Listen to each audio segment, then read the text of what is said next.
I don't know, I said. You don't know? The lizard did a backflip and scurried up onto a fat tree root where he would have a better view.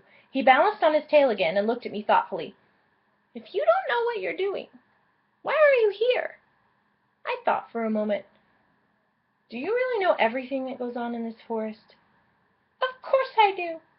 Suz looked offended. An offended lizard is an interesting sight.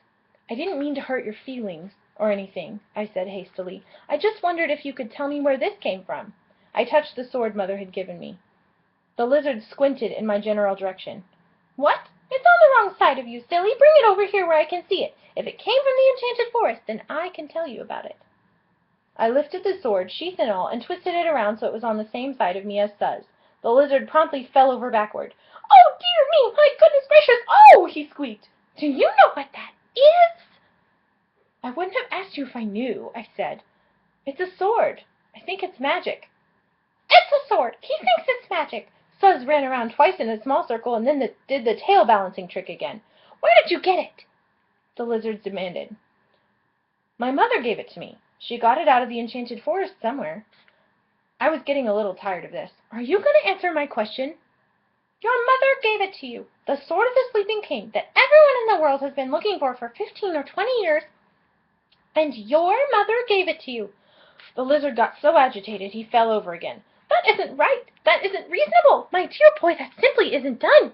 Even in the enchanted forest there is a proper order for these things. Someone will have to notify them at the castle immediately. Oh dear, what a stir this will cause!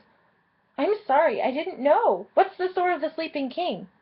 I'd never heard of it before, which rather surprised me. After Mother made me memorize all those pages of names and titles of peculiar weapons, I'd thought I knew the name of every magic sword in the world. You don't know? The lizard froze in the middle of getting back up on his tail. He looked like a golden pretzel. No, you don't! Oh, my! You'd better go to the castle at once. Kazoo will know what to do with you. I'd better go there myself right away. Suz untwisted and darted off into the undergrowth. Wait, I shouted. What castle? Who's Kazoo? And why? The lizard looked back. I don't have time for that, and even if I did, I couldn't tell you. You'll have to find out yourself. Magic swords always work that way. Don't you know anything? Do you want me to recite the names of the 400 minor swords of Cord the Spellsmith? I know lots of things. I just don't know about this. How do I find out? Follow the sword, silly, Suz said, and he disappeared among the leaves. That's the end of Chapter 1. Hope you'll join me next time for Chapter 2. Have a wonderful day or evening or wherever it is where you are, and I'll see you next time. Bye.